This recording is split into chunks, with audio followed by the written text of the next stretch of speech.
Yeah, I was saying to her this morning that I haven't written a book review in a little while because I've been a little busy with being on the receiving end of the book reviews for the first time. But I started reviewing, I don't know, 10-ish years ago. And for me, getting into book reviewing was part of how I sort of broke into writing in general. This is something I talk to students about a lot. The business of book reviewing is not one that generally pays very well, and it's not one that a lot of people can do for a living. And particularly when it comes to science writing, there are not a lot of people out there who want to read the really fat physics book and review it for a paper and get paid $250 for the whole process.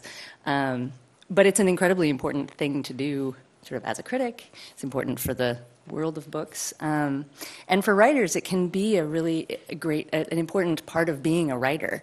I often talk about the fact that I think I learned more writing book reviews than I did in a lot of my graduate school classes about writing, because having to read a book really that carefully and try to articulate on paper what does and doesn't work, what makes a book effective and what things need to change in a book to make it, work better, or, whatever things go into a review, you think about writing in a very different way when you read as a reviewer. And one of the downsides of that is you can, never read a book for pleasure anymore. So it gets very hard, at least I can't.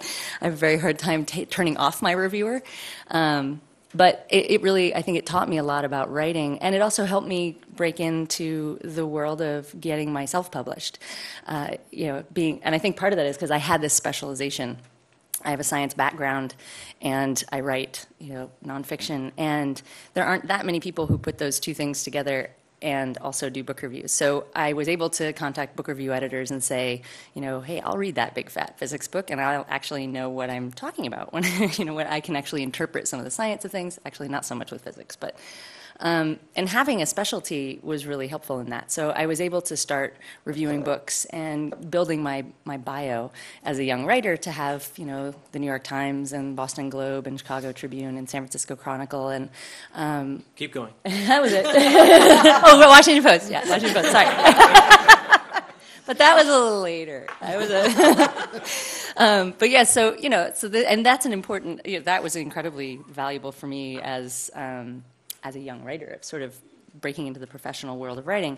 And I think the benefits of what I learned about writing through it, I kind of I guess I didn't think much about that when I started, but I actually now really encourage writers to go that route. But I definitely did not make much money doing it. There are a few places, magazines, that will pay a decent amount of money for a book review, meaning $1 a word. But those reviews are usually like 500 words. But it was never about the money. It was about the experience of doing it. And speaking of the Washington Post, let me turn to Mr. Charles. Tell me a little bit, Ron, about your experience as a book reviewer. Well, I was a school teacher, so I thought book reviewing was really lucrative. Glamorous, don't forget glamorous. Glamorous. I started freelancing for the Christian Science Monitor in Boston, and then became their book editor, and then moved down to the Washington Post to be their fiction critic and fiction editor about 5 years ago. I only knew two people who've ever supported themselves book reviewing. One was John Freeman, who's become the editor of Granta recently, and the other one was Merle Rubin, who wrote for the Wall Street Journal and the LA Times. She passed away last year.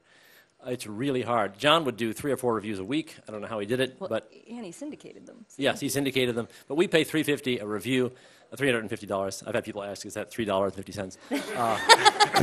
But a lot of places are just giving you the book for free. Yeah, that's your payment.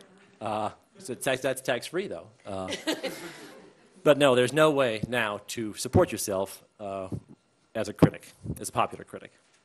And, we should talk, too, later about the FTC and the giving back the books. But we'll save that. First, I want to hear from Katharine and your extensive experience. You've got clips in a lot of different places. Yes, and like Rebecca, it was very much on-the-job training for me. Reviewing 1 or 2 literary fiction titles a week for Publishers Weekly for about 5.5 years. I am incredibly well-read in obscure first novels of the mid-'80s, which actually has been helpful. But because I get assignments now, and oh yeah, I read her first novel in 1986. But it was a way for me to really understand fiction from the inside out, structure, pacing, and having to write reviews, even concise, anonymous ones that are reporting the way Publishers Weekly reviews do.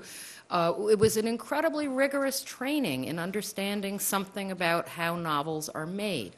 Now, as someone writing a first novel, this had a grim side effect because I knew all too well what happens when you publish a first novel. The world isn't waiting for your first novel, and then someone like me is going to be the first reviewer.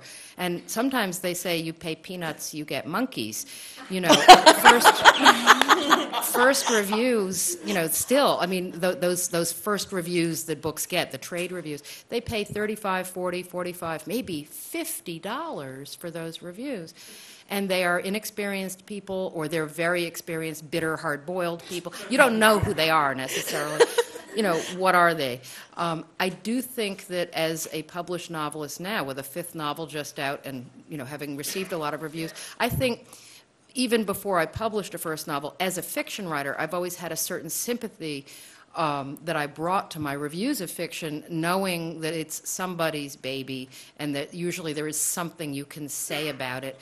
And I don't mean that facetiously. I don't just mean, I really love the treatment of the flying monkeys. I mean, I think there are ways to find the good in a book, even if you have very negative things to say about it. So I think I do bring that, walking both sides of the street, I do bring that.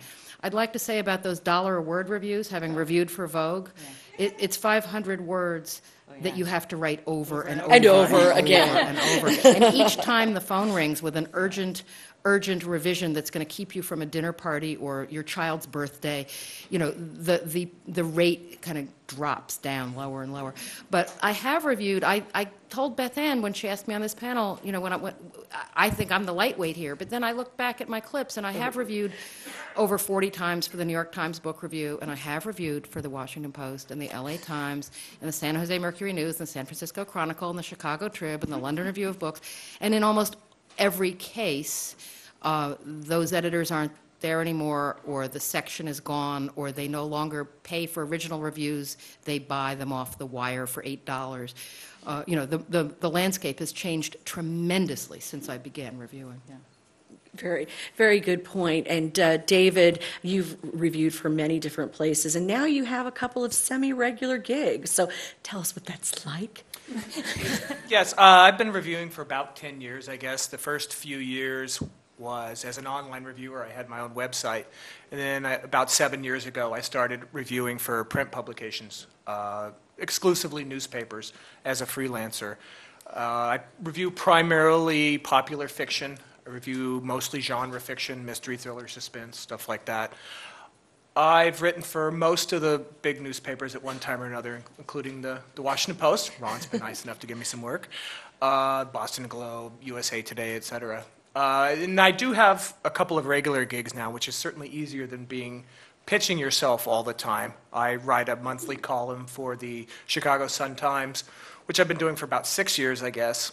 And I, for a while, was a regular contributor to the Daily Beast, the website started by Tina Brown, which that's now somewhat in a state of flux. Mm-hmm.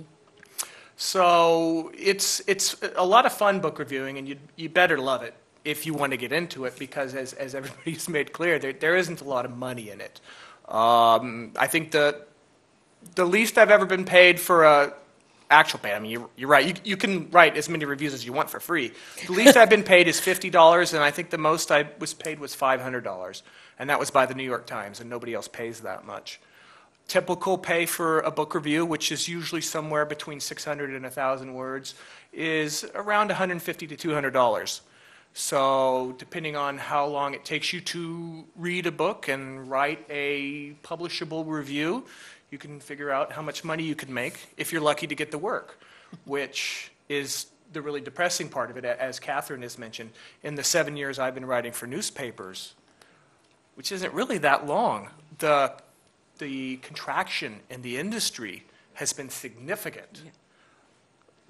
Numerous newspapers have cut their sections completely. Everybody else has downsized. I don't think anybody has not downsized during that period of time. So the amount of work that is available is much less than it was. The amount of space that's available to talk about books is much less than it was. The flip side of that, of course, is that there is now a substantial amount of book review coverage given on the internet.